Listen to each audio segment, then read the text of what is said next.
ध्यान से समझना, आजा नजदीक। जब कभी भी ऐसे सवाल आ जाए तो हमें काउंटिंग नहीं करनी अलग से, क्योंकि वो होगी भी नहीं। मैं स्टार्ट कर रहा हूं। हमें करना क्या है कि हम लोगों को यहाँ पर नंबरिंग कर देनी है, 1 नंबर 2 नंबर, खाने गिन सकते हो, नंबरिंग ही तो कर रहे हैं। इनको आपस में जोड़ दो तो ये 2 और 1 कितने हो गए, 3 हो गए। ठीक है, यहाँ पे देखो 1 2 3 4, कितनी नंबरिंग तक गई है, 4 नंबरिंग तक गई है। कुछ ना करनी, सब आपस में जोड़ देनी है। तो 4 3 7 2 9 1 10, ये आंसर है इसका। यहां भी नंबरिंग कर दो, 1 2 3 4 5 6 7 8 9 10 और 11, सब जोड़नी है। 11 10 21 9 30 8 38 7 45 6 51 5 56 4 60 3 63 2 65 और 1 66। लेकिन मुझे यही पता है तो जैसे जैसे जोड़ने में बहुत टाइम लगाएंगे और गलत भी कर सके। तो यहाँ पर अपना गणित वाला फॉर्मूला डायरेक्ट लगा सकते हैं, लगातार संख्याओं का योगफल वाला फॉर्मूला। जैसे ये लास्ट की, जैसे ना अगर बड़ी संख्या 11 तक ये नंबर एग्जाम में 15 तक भी ले सकता है। तो प्यारे दोस्तों, करने की बात क्या है कि हम लोग बस ये कर लेंगे, लास्ट की संख्या लिखो, कितनी है, 11, इस संख्या लिख लो। और 11 से अगली संख्या क्या है, 12। तो 12 से गुणा करके 2 से भाग देते हो। ठीक है, तो 2 छिक्के 12 और 11 छिक्के 66। इन सब का योगफल भी कितना था, 66, और वैसे भी कितना 66। ये हर जगह अप्लाई हो जाएगा, कितनी भी लंबी संख्या जा रही हो। ये इसकी पहली टाइप हो गए, समझ में आ गई। कुछ बताई मैंने, कुछ ना, सभी नंबर में नंबरिंग करके सबको आपस में ऐड कर दो, मामला खत्म। कभी कभी एग्जामिनर ऐसे ही सवाल बनाते हैं जिसमें यहाँ पे लाइन बना देता है, तो हम फंस जाते हैं। हमें लगता है हमें लाइन आ गई, लेकिन हमें करना क्या है, हमें केवल और केवल पहले की तरह आंसर करना है। भूल जाओ अगर कोई लाइन आई है, लाइन में भूल जाओ, बिल्कुल भूल जाओ।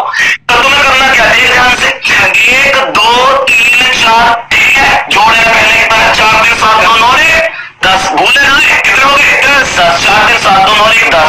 अब क्या करना है कि अब जैसे ही लाइन आई है तो ये कुछ खाने में विभाजित ही तो हुई होंगी, तो विभाजित जितने में हुई है उनमें हम टिक लगा दो, कितने खाने बने, कितने में विभाजित हुई है। तो देख, पहला टुकड़ा तो ये है, दूसरा ये है, तीसरा ये है, कितने खाने बने, 3। बोल कितने, 3। कितने प्यारे साथी, 3। तो यहाँ पे एक काम करो, 10 में 3 की गुणा कर दो, 10 दिया 30। ये सवाल का आंसर आ गया, जितने में होगा उतने में।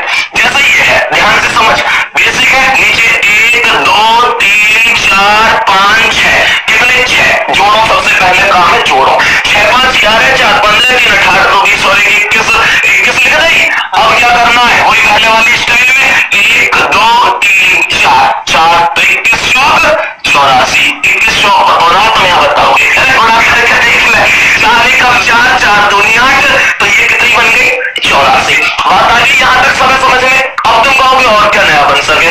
और देखो कभी कभी ना, जैसे ये लाइन यहाँ से लेके यहाँ तक गई ना, पर कभी कभी इस लाइन में छोटी भी छोड़ दिया है, तो कैसे करेंगे, यहाँ भी समझा देता हूँ कैसे करना है। पहले इस नीचे वाली लाइन के आधार पर टोटल काउंट करो। तो 1 2 3 4 5 6 7 8 8 7 15 6 21 5 26 4 30 3 33 2 35 और 1 36, तो ये हो गई। ठीक है मेरे भाई, अब ये जो लाइन गई है ये वाली, ये यहाँ तक गई है, तो यहीं तक ही काउंटिंग करनी है। मैंने कही ये काउंटिंग यहीं तक करनी है। फिर देखो 1 2 3 4 5 पॉइंट तक तो है ये, तो 5 4 9 3 12 2 14 1 15 ने इन्हें जोड़ लो। बात आ रही समझ में। अब देखो ये लाइन कितने बनी है, 1 2 2 1 3, इन्हें जोड़ लो, 3 लिख दी मैंने। ये 1 2 3 4 4 3 7 2 9 1 10, ये हो गई। और 1 2 3 3 2 5 1 6, ये हो गई। तो देखिए 6 5 11 3 14 और 6 20 की 0, सही है। 6 5 11 3 14 6 20 की 0 हासिल, 2 3 2 5 और 2 7, आंसर हो गया 70। बात आई समझ में, नॉर्मल सा कॉन्सेप्ट है। अब देखो इधर को आजा थोड़ा सा, अब देखो ध्यान से इस सवाल है, तो ये आया 1 2 3 4 5 6, सही है। 6 5 11 4 15 3 18 2 20 और 1 21, सही है मेरे भाई। अब देखो 1 2 3, ये लाइन का नहीं, 3 3 2 5 और 1 6, सही है।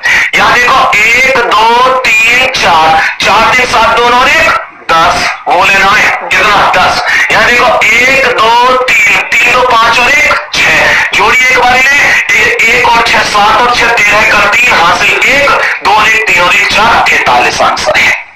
ये सीधा सा कॉन्सेप्ट है। अब मैं तुम्हें बताता हूं इसमें और कौन कौन से कॉन्सेप्ट बनते हैं।